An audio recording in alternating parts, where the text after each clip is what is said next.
हर हर महादेव, जय माता की, नमः शिवाय। आप सबके प्रेम के लिए साधुवाद। और जिस तरह से हमारा एक कुटुंब बढ़ता जा रहा है, हमें बहुत हर्ष की अनुभूति हो रही है, क्योंकि ये कुटुंब, आपका प्रेम ही हमें ये प्रेरणा दे रहा है कि हम इन कथाओं का, क्योंकि आपको पसंद आ रही हैं, आपको लाभ मिल रहा है, इसलिए हम ये श्रृंखला को चलाए जा रहे हैं। भगवान के विभिन्न अवतारों का वर्णन जो शिव पुराण में किया गया है, उनमें से उन्हीं अवतारों को हम आपके समक्ष सन्मुख पेश करते जा रहे हैं।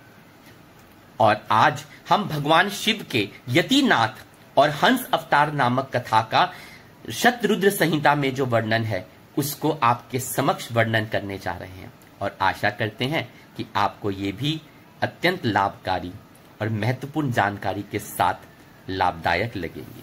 बोलिए हर हर महादेव। भगवान शिव का यतिनाथ अवतार एवं हंस नामक अवतार का वर्णन करते हुए नंदीश्वर जी कहते हैं, मुने, अब मैं परमात्मा शिव के यतिनाथ नामक अवतार का वर्णन करता हूं। मुनीश्वर, अर्बुदाचल नामक पर्वत के समीप एक भील रहता था, जिसका नाम था आहुक। उसकी पत्नी को बहुत लोग आहुका कहते थे। उस उत्तम व्रत का पालन करने वाली उसकी पत्नी, वे दोनों पति पत्नी महान शिव भक्त थे और शिव की आराधना पूजा में सदा संलग्न रहते थे। एक दिन वह शिव भक्त भील अपनी पत्नी के लिए आहार की खोज करने के निमित्त जंगल में बहुत दूर तक चला गया।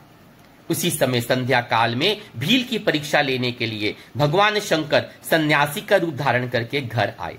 इतने में उस घर का मालिक भील भी चला आया और उसने बड़े प्रेम से उन यतिराज का पूजन किया। उसके मनोभाव की परीक्षा के लिए उस यतीश्वर ने दीन वाणी में कहा, भील, आज रात में मैं यहां रहने के लिए क्या आप मुझे स्थान दे दोगे? सवेरा होते ही चला जाऊंगा, तुम्हारा सदा कल्याण हो।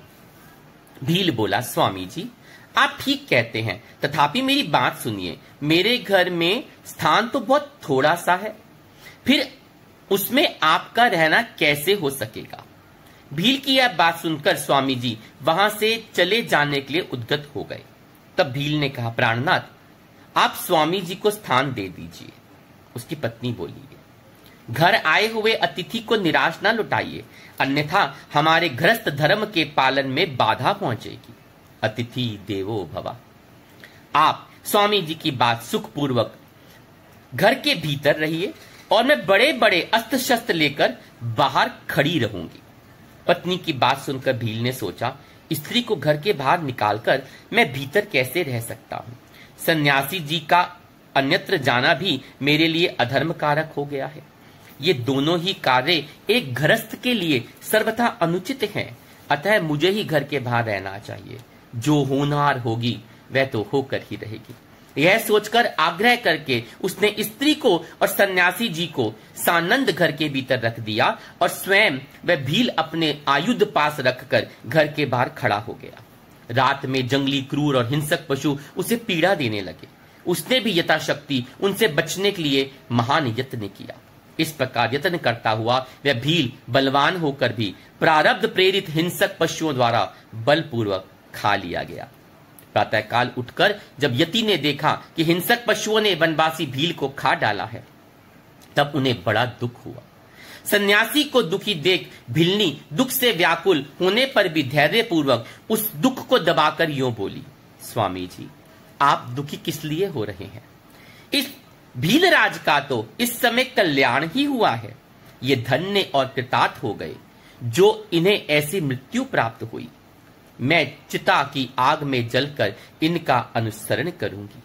आप प्रयत्न पूर्वक मेरे लिए एक चिता तैयार कर दीजिए, क्योंकि स्वामी का अनुसरण करना स्त्रियों के लिए सनातन धर्म है। उसकी बात सुनकर सन्यासी जी ने स्वयं चिता तैयार की और भिलनी ने अपने धर्म के अनुसार उसमें प्रवेश किया। इसी समय भगवान शंकर अपने साक्षात स्वरूप में उसके सामने प्रकट हो गए। बोले शंकर भगवान की जय। और उसकी प्रशंसा करते हो बोले, तुम धन्य हो, धन्य हो, धन्य हो। मैं तुम पर प्रसन्न हूं। तुम इच्छा अनुसार वर मांगो, तुम्हारे लिए मुझे कुछ भी अदेय नहीं है। भगवान शंकर का परमानंददायक वचन सुनकर भिलनी को बड़ा सुख मिला। वह ऐसी विभोर हो गई कि उसे किसी भी बात की सुध नहीं रही। उसकी उस अवस्था को लक्ष्य करके भगवान शंकर और भी प्रसन्न हुए और उसके ना मांगने पर भी उसे वर देते हुए बोलते हैं, मेरा जो यति रूप है वह भावी जन्म में हंस रूप के प्रकट होगा और प्रसन्नता पूर्वक तुम दोनों का परस्पर संयोग कराएगा। यह भील निषेध देश की उत्तम राजधानी में राजा वीरसेन का श्रेष्ठ पुत्र होगा और उस समय नल के नाम से इसकी ख्याति होगी और तुम विदर्भ नगर में भीमराज की पुत्री दमयंती होगी। तुम दोनों मिलकर राजभोग भोगने के पश्चात मोक्ष को प्राप्त करोगे, जो बड़े बड़े योगेश्वरों के लिए भी दुर्लभ है। नंदीश्वर कहते हैं, सुनो मुने, ऐसा कहकर भगवान शिव उस समय लिंग रूप में स्थित हो गए।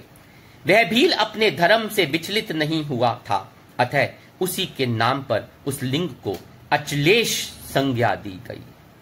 दूसरे जन्म में वह आहुक नामक भील निषेध नगर में वीरसेन का पुत्र हो महाराज नल के नाम से विख्यात हुआ और आहुका नाम की भीलिनी विदर्भ नगर के राजा भीम की पुत्री दमयंती हुई और वे यतिनाथ शिव व हंस रूप में प्रकट हुए। उन्होंने दमयंती का नल के साथ विवाह करवाया। पूर्व जन्म में सत्कार जनित पुण्य से प्रसन्न हो भगवान शिव ने हंस का रूप धारण करके उन दोनों को सुख दिया। हंसा अवतार धारी शिव भांति भांति बातें करने और संदेश पहुंचाने वाले कुशल थे। वे नल और दमयंती दोनों के लिए परमानंददायक हुए। आशा करते हैं कि आपको ये शिव अवतार की यतिनाथ और हंस नामक जो भगवान शिव ने अवतार लिए उसकी कथा आनंददायक लाभपूर्वक लगी होगी। पसंद आई हो तो लाइक तो करता है ना। और हाँ, आगे और भी ऐसी कथाओं का श्रृंखला आने वाली है। भगवान शिव के अनेकों अनेक अवतार जो शिव पुराण में वर्णित हैं वो आप सबके साथ साझा करने में आनंद है।